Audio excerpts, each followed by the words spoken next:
আসসালামু আলাইকুম ওয়া রাহমাতুল্লাহ। ইসলামের ইতিহাসের প্রথম সূর্য রাসূল সাল্লাল্লাহু আলাইহি ওয়াসাল্লামের হিজরতের সাথী এবং উম্মতের শ্রেষ্ঠতম সন্তান, যার ঈমানের পাল্লা সমস্ত উম্মতের চেয়ে ভারী। আজ আমরা জানব সত্যের কাণ্ডারি আস-সিদ্দিক উপাধিতে ভূষিত হযরত আবু বকর সিদ্দিক রাদিয়াল্লাহু তাআলা আনহুর গৌরবময় জীবন কাহিনী। হযরত আবু বকর সিদ্দিক রাদিয়াল্লাহু তাআলা আনহু 572 খ্রিস্টাব্দে জন্মগ্রহণ করেন। তিনি নবী করিম সাল্লাল্লাহু আলাইহি ওয়াসাল্লামের থেকে 2 বছর কয়েক মাস ছোট ছিলেন। ইসলাম গ্রহণের পূর্বে তার নাম ছিল আব্দুল কাবা। ইসলাম গ্রহণের পর তার নাম রাখা হয় আবদুল্লাহ। আর আবু বকর হলো তার গোত্রীয় নাম। পরবর্তীতে তিনি এই নামেই প্রসিদ্ধ লাভ করেন। তার বাবার নাম আবু কুহাফা। হযরত আলী রাদিয়াল্লাহু তাআলা আনহু বর্ণনা করেন, সর্বপ্রথম হযরত আবু বকর সিদ্দিক রাদিয়াল্লাহু তাআলা আনহু ইসলাম ধর্ম গ্রহণ করেছেন। হযরত যায়েদ বিন আকরাম রাদিয়াল্লাহু তাআলা আনহু বলেন, যে ব্যক্তি রাসূলুল্লাহ সাল্লাল্লাহু আলাইহি ওয়াসাল্লামের সাথে সর্বপ্রথম নামাজ আদায় করেছেন তিনি হলেন হযরত আবু বকর সিদ্দিক রাদিয়াল্লাহু তাআলা আনহু। হযরত সাহাবী বলেন, আমি হযরত ইবনে আব্বাস রাদিয়াল্লাহু তাআলা আনহুকে জিজ্ঞাসা করলাম, সর্বপ্রথম মুসলমান কে হয়েছেন? তিনি উত্তরে বললেন, হযরত আবু বকর রাদিয়াল্লাহু তাআলা আনহু। নবী আকরাম সাল্লাল্লাহু আলাইহি ওয়াসাল্লাম প্রিয় বন্ধু হযরত আবু বকর রাদিয়াল্লাহু তাআলা আনহুকে সর্বপ্রথম ইসলামের দাওয়াত দেন। দাওয়াত পাওয়া মাত্র কোনো রকম চিন্তা ভাবনা এবং বিচার বিবেচনা ছাড়াই হযরত আবু বকর রাদিয়াল্লাহু তাআলা আনহু ইসলাম ধর্ম গ্রহণ করে নেন। হুজুর সাল্লাল্লাহু আলাইহি ওয়াসাল্লাম বলেন, আমি যার কাছেই ইসলামের দাওয়াত পেশ করেছি সেই সামান্য সময়ের জন্য হলেও সংকোচ বোধ করেছে, কিন্তু আবু বকর ইসলাম গ্রহণে এতটুকু সময় নেয়নি। ইমাম আবু হানিফা রহমতুল্লাহ আলাইকে একবার জিজ্ঞাসা করা হলো, সর্বপ্রথম ইসলাম ধর্ম গ্রহণ কে করেছেন? উত্তরে তিনি বলেন, স্বাধীন পুরুষদের মধ্যে হযরত আবু বকর রাদিয়াল্লাহু তাআলা আনহু, আর নারীদের মধ্যে হযরত খাদিজা রাদিয়াল্লাহু তাআলা আনহু, দাসদের মধ্যে হযরত যায়েদ বিন হারিস রাদিয়াল্লাহু তাআলা আনহু, আর কিশোরদের মধ্যে হযরত আলী রাদিয়াল্লাহু তাআলা আনহু সর্বপ্রথম ইসলাম গ্রহণ করেছেন। হযরত আয়েশা রাদিয়াল্লাহু তাআলা আনহা বলেন, জাহিলিয়াতের যুগ থেকেই হুজুর সাল্লাল্লাহু আলাইহি ওয়াসাল্লামের সাথে হযরত আবু বকর রাদিয়াল্লাহু তাআলা আনহুর বন্ধুত্ব ছিল। একদিন আবু বকর রাদিয়াল্লাহু তাআলা আনহু নবী আকরাম সাল্লাল্লাহু আলাইহি ওয়াসাল্লামের সাথে সাক্ষাতের উদ্দেশ্যে বের হলেন। তিনি আরজ করলেন, ভাই আবুল কাসেম, আমি আপনাকে কখনো বন্ধুদের আলাপ পরিচর্যায় অংশগ্রহণ করতে দেখি না। লোকজন বলাবলি করে আপনি নাকি তাদের পূর্বপুরুষদের সমালোচনা করেন। হুজুর সাল্লাল্লাহু আলাইহি ওয়াসাল্লাম বলেন, আমি আল্লাহর পক্ষ থেকে প্রেরিত বার্তাবাহক। আমি তোমাকে আল্লাহর পথে আসার আহ্বান জানাচ্ছি। হুজুর সাল্লাল্লাহু আলাইহি ওয়াসাল্লামের কথা শেষ হতে না হতে হযরত আবু বকর রাদিয়াল্লাহু তাআলা আনহু আল্লাহ ও রসুলের প্রতি ঈমান এনে ইসলাম ধর্ম গ্রহণ করে নেন। হযরত আবু বকর রাদিয়াল্লাহু তাআলা আনহুর ইসলাম গ্রহণের পর হুজুর সাল্লাল্লাহু আলাইহি ওয়াসাল্লাম এতটা আনন্দিত হয়েছিলেন যেন মনে হচ্ছিল মক্কার কোনো অধিবাসী কোনো এতটা আনন্দিত হয়নি। হযরত আবু বকর রাদিয়াল্লাহু তাআলা আনহু জাহেলি এবং ইসলামী কোনো যুগেই কখনো কাব্য চর্চা করেননি। তিনি এবং উসমান রাদিয়াল্লাহু তাআলা আনহু জাহিলিয়াতের যুগ থেকেই মদ্যপান বর্জন করেছিলেন। সাহাবে কেরাম কোনো এক মজলিসে কেউ হযরত আবু বকর রাদিয়াল্লাহু তাআলা আনহুকে জিজ্ঞাসা করলেন, ইসলাম গ্রহণের পর আপনি কি কখনো মদ্যপান করেছেন? উত্তরে তিনি বললেন, মাফ করবেন, ইসলাম গ্রহণের পর আমার দ্বারা কখনো এমনটি হয়নি। প্রশ্নকারী পুনরায় জিজ্ঞাসা করলেন, ইসলাম গ্রহণের পূর্বে কেন মদ্যপান করেননি? উত্তরে হযরত আবু বকর রাদিয়াল্লাহু তাআলা আনহু বলেন, আত্মমর্যাদা ও ব্যক্তিত্ববোধ আমাকে মদ্যপান থেকে বিরত রেখেছে। কারণ মদ্যপান করলে আত্মমর্যাদা ও ব্যক্তিত্ববোধ হ্রাস পায়। এ কথা যখন হুজুর সাল্লাল্লাহু আলাইহি ওয়াসাল্লাম শুনতে পেলেন তখন তিনি 2 বার বললেন, আবু বকর সত্য বলেছে, আবু বকর সত্য বলেছে। হযরত আবু বকর সিদ্দিক রাদিয়াল্লাহু তাআলা আনহু ইসলাম গ্রহণের পর থেকে এক মুহূর্তের জন্য হুজুর সাল্লাল্লাহু আলাইহি ওয়াসাল্লামের পবিত্র সহচর্য ত্যাগ করেননি। হজ কিংবা যুদ্ধের প্রয়োজনে কোথাও যেতে হলে হুজুর সাল্লাল্লাহু আলাইহি ওয়াসাল্লাম থেকে অনুমতি নিয়ে তবে যেতেন। তিনি আল্লাহ ও তার রসুলের সন্তুষ্টি অর্জন করার জন্য নবী করিম সাল্লাল্লাহু আলাইহি ওয়াসাল্লামের সাথে হিজরত করেছেন। পরিবার পরিজনের মায়া ত্যাগ করে সাফদ সংকুল হেরা গুহায় দুঃখের রজনী কাটিয়েছেন। তার এই ত্যাগ আল্লাহ তাআলার নিকট এত গ্রহণীয় হয়েছিল যে আল্লাহ পাক তা পবিত্র কোরআনে অতি উত্তম রূপে বর্ণনা করেছেন। হযরত আবু বকর রাদিয়াল্লাহু তাআলা আনহু যুদ্ধের ভয়াবহ মুহূর্তেও রাসূল সাল্লাল্লাহু আলাইহি ওয়াসাল্লামের মোবারক সহচর্য ত্যাগ করেননি। উহুদ এবং হুনাইনের যুদ্ধে হুজুর সাল্লাল্লাহু আলাইহি ওয়াসাল্লাম যখন একা হয়ে গিয়েছিল এবং সকল সাহাবাগণ দূরে সরে গিয়েছিল, সেই কঠিন মুহূর্তেও হজরত আবু বকর রাদিয়াল্লাহু তাআলা আনহু হুজুর সাল্লাল্লাহু আলাইহি ওয়াসাল্লামকে ছেড়ে যাননি। হজরত আবু বকর রাদিয়াল্লাহু তাআলা আনহুর অন্তরে হুজুর সাল্লাল্লাহু আলাইহি ওয়াসাল্লামের প্রতি ভালোবাসার এতটা প্রাবল্য ছিল যে দিনে 20 বার দেখার পরও তাকে দেখার তৃষ্ণা মিটত না।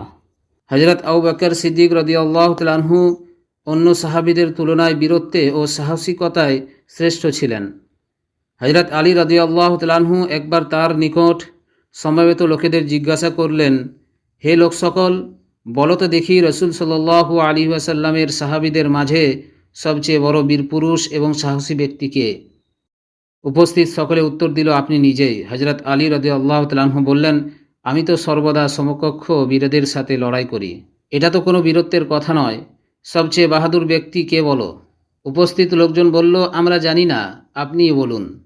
হজরত আলী রাদিয়াল্লাহু তাআলা আনহু বললেন, রাসূল সাল্লাল্লাহু আলাইহি ওয়াসাল্লামের সাহাবীদের মাঝে সবচেয়ে বড় বীর পুরুষ এবং সাহসী ব্যক্তি হলেন হজরত আবু বকর সিদ্দিক রাদিয়াল্লাহু তাআলা আনহু। সাহাবায়ে কেরাম বর্ণনা করেন, বদর যুদ্ধে আমরা হুজুর সাল্লাল্লাহু আলাইহি ওয়াসাল্লামের জন্য একটা ছায়াদার স্থানের ব্যবস্থা করলাম। অতঃপর আমরা নিজেদের মাঝে এই বিষয় নিয়ে আলোচনা করলাম যে কোন বীর মুজাহিদ হুজুর সাল্লাল্লাহু আলাইহি ওয়াসাল্লামের হেফাজতের দায়িত্ব গ্রহণ করবে। কিন্তু আমাদের মাঝে কারও সাহস হচ্ছিল না এই দায়িত্ব গ্রহণ করার মতো। এমত অবস্থায় হজরত আবু বকর সিদ্দিক রাদিয়াল্লাহু তাআলা আনহু খোলা তরবারি হাতে দাঁড়িয়ে গেলেন এবং বললেন, আল্লাহর কসম, আমি রসুল সাল্লাল্লাহু আলাইহি ওয়াসাল্লামের হেফাজতের জন্য এখানে পাহারায় থাকব। অতঃপর দেখা গেল সত্যিই তিনি যথাযথভাবে দায়িত্ব পালন করছেন।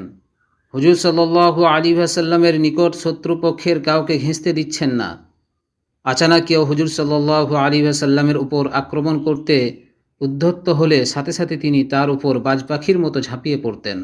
হযরত আলী রাদিয়াল্লাহু তাআলা আনহু বর্ণনা করেন, একবার মক্কার কাফিররা হুজুর সাল্লাল্লাহু আলাইহি ওয়াসাল্লামের গলায় চাদর পেঁচিয়ে টানাহেচড়া করছিল এবং তিনার পবিত্র শরীরে আঘাত এনে বলছিল, তুমি কেবল এক আল্লাহর কথা বলো। আল্লাহর কসম, হুজুর সাল্লাল্লাহু আলাইহি ওয়াসাল্লামের এ করুণ অবস্থা দেখা সত্ত্বেও আমাদের কারও সাহস হচ্ছিল না মুশরিকদের অন্যায়ের প্রতিবাদ করার।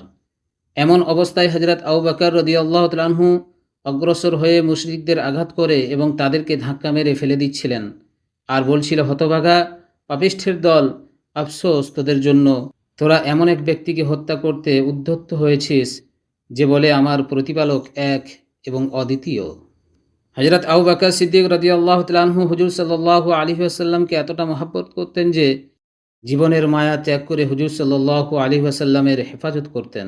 আম্মা জান আয়েশা রাদিয়াল্লাহু তাআলা আনহা বর্ণনা করেন, যখন মাত্র ৩৮ জন ব্যক্তি ইসলাম ধর্ম গ্রহণ করেছেন, তখনই হযরত আবু বকর রাদিয়াল্লাহু তাআলা আনহু হুজুর সাল্লাল্লাহু আলাইহি ওয়াসাল্লামের নিকট আবেদন করেন যে, হে আল্লাহর রসুল, আপনি ইসলামের আবির্ভাবের কথা সকলের নিকট জানিয়ে দিন।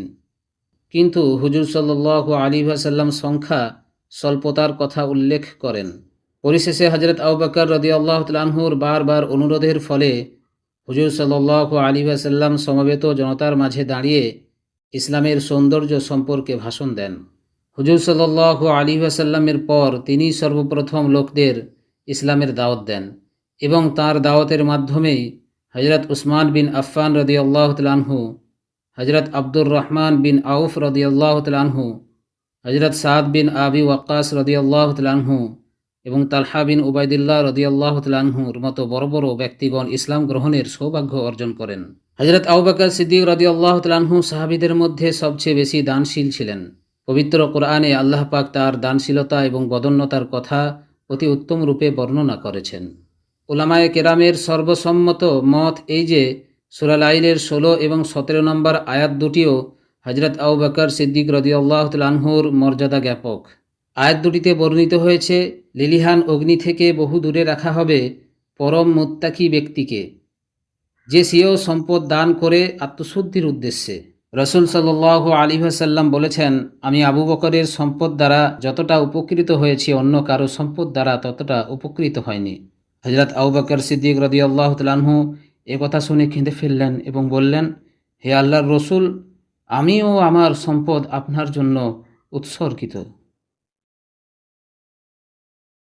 আম্মা জান আয়েশা রাদিয়াল্লাহু তাআলা আনহা বলেন, আমার সম্মানিত পিতা যেদিন ইসলাম ধর্ম গ্রহণ করেন সেই দিন তার কাছে 40,000 দিরহাম বা দিনার ছিল।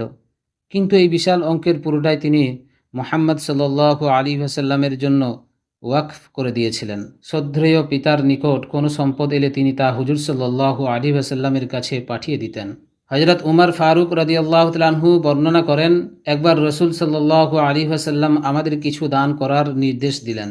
তখন আমি মনে মনে সংকল্প করলাম, আজ আমি আবু বকর সিদ্দিক রাদিয়াল্লাহু তাআলা আনহুর থেকে বেশি পরিমাণে দান করব। যাই হোক, আমি বাড়ি গিয়ে আমার সমস্ত সম্পদ দুভাগে ভাগ করলাম। এক ভাগ সাংসারিক প্রয়োজনের জন্য রেখে অন্য ভাগ নিয়ে হুজুর সাল্লাল্লাহু আলাইহি ওয়াসাল্লামের নিকট আসলাম। আসলে হুজুর সাল্লাল্লাহু আলাইহি ওয়াসাল্লাম আমাকে বললেন, তোমার পরিবার পরিজনের জন্য কি পরিমাণ রেখে এসেছো? আমি বললাম, এর সমপরিমাণ। ইতিমধ্যে হযরত আবু বকর রাদিয়াল্লাহু তাআলা আনহু তার সম্পদ নিয়ে উপস্থিত হলেন। তাকে দেখেই হুজুর সাল্লাল্লাহু আলাইহি ওয়াসাল্লাম বললেন, আবু বকর, পরিবার পরিজনের জন্য কি রেখে এসেছো? উত্তরে হযরত আবু বকর সিদ্দিক রাদিয়াল্লাহু তাআলা আনহু বললেন, পরিবার পরিজনের জন্য আল্লাহ ও তার রসুলকে রেখে এসেছি। হযরত উমর রাদিয়াল্লাহু তাআলা আনহু বলেন, সেদিনের পর থেকে আর কখনো আমি হযরত আবু বকর সিদ্দিক রাদিয়াল্লাহু তাআলা আনহুর উপর কোনো বিষয়ে শ্রেষ্ঠত্ব অর্জনের আশা পোষণ করিনি।